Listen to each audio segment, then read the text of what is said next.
आओ जी प्यारे साथ संगत जी, श्रद्धा और प्यार से कहना जी, धन्य निरंकार जी, धन्य निरंकार जी। साथ संगत जी, दास आप जी सभी संत महात्माओं के चरणों में एक छोटी सी विचार लेकर आया है। आशा है आप जी सभी संत महात्मा इस विचार को लास्ट तक जरूर सुनेंगे। साथ संगत जी, बात एक गांव की है। उस गांव में एक सज्जन परिवार रहते थे। साथ संगत जी, परिवार के जो मुखिया थे, अपने परिवार के भरण पोषण के लिए काफ़ी परिश्रम करते थे, काफ़ी मेहनत करते थे। सत्संगत जी, उनके दो बेटे थे। बेटे जब सत्संगत जी कमाने के लायक हो गया, फिर भी सत्संगत जी वे आलस उसके अंदर था, कहीं काम करने के लिए नहीं जाते थे। दिन भर जो है घर में ऐसे ही बैठकर समय गुजार देते थे। समय को बहुत किल करते थे। कोई भी काम करने के लिए कह दे तो वो काम पूरा नहीं होता था।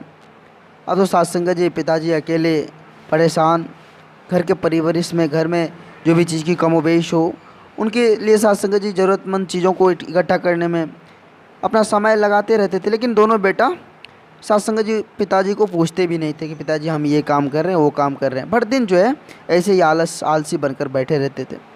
गौवासी भी सत्संग जी उसको बहुत टैग करते थे, अरे काम करो, कुछ काम करोगे तो फिर घर का परवरिश होगा, घर अच्छे परिवार देख रहे हो, आस पड़ोस में सभी लोग काम करते हैं, तुम लोग भी करो। लेकिन सत्संग जी किसी बात का उसे परवाह नहीं था, बस ऐसे ही बैठकर समय गुजार रहा था। सत्संग जी समय के साथ परिवर्तन हुआ। उनके पिताजी एक दिन बीमार पड़ गए। सत्संग जब बीमार हालत में पिताजी कहाँ काम करने, घर की स्थिति खराब हो गया। पिताजी सोचे पड़ गए, अब कैसे होगा, घर का परवरिश कैसे होगा, किस तरह से ये लोग काम करेंगे, क्या करेंगे। काफ़ी चिंता करने लगे पिताजी। सत्संग जी पिताजी को एक दिमाग में बात आया कि क्यों ना अपने बेटे को एक बात बताया जाए। दोनों बेटे को बुलाए। सत्संग जी दोनों बेटे आकर बैठ गए पिताजी के पास। बोले, बेटा अपने खेत में बहुत खजाना है, तुम जाओ खेत और खेत से खजाना लेकर वापस आओ।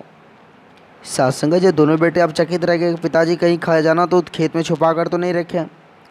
सत्संग जी दोनों बेटे कोदाल लिया और चले गए खेत पर। सत्संग जी एक एक कर जो है पूरे खेत को तैयार कर दिए। जगह जगह पर जो है सत्संग जी गड्ढा खोद कर पूरा खेत को तैयार कर दिया। मान लो ये खेत तैयार हो गया, फसल बोने के लिए तैयार हो गया, इस तरह बना दिए।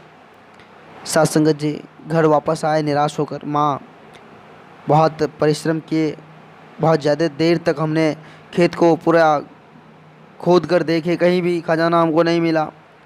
माँ सोची कि अब खेत तो तैयार ही हो गया है, उसमें क्यों ना हम फसल लगा दे।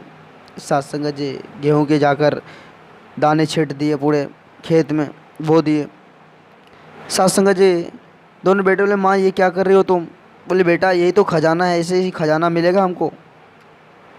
जब कुछ दिन के बाद सत्संग जी पूरा फसल तैयार हुआ, जब सत्संग जी तैयार होकर घर आए, फसल जब घर में अनाज की कमी नहीं रही, तब जाकर उन्हें समझ आया कि खजाना वाकई में इस खेत से ही है।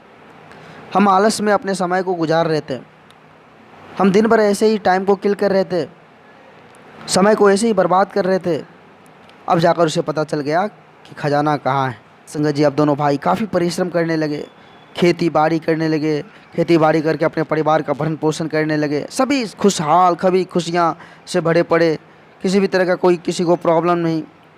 इसलिए कहते हैं साथ संगत जी, इस शरीर जो है अगर हम इसे आलस में डुबो दें तो साथ संगत जी यह शरीर किस काम का? तक हम परिश्रम नहीं करेंगे, मेहनत नहीं करेंगे तो फिर साथ संगत जी हमें खजाना कहाँ से प्राप्त होगा।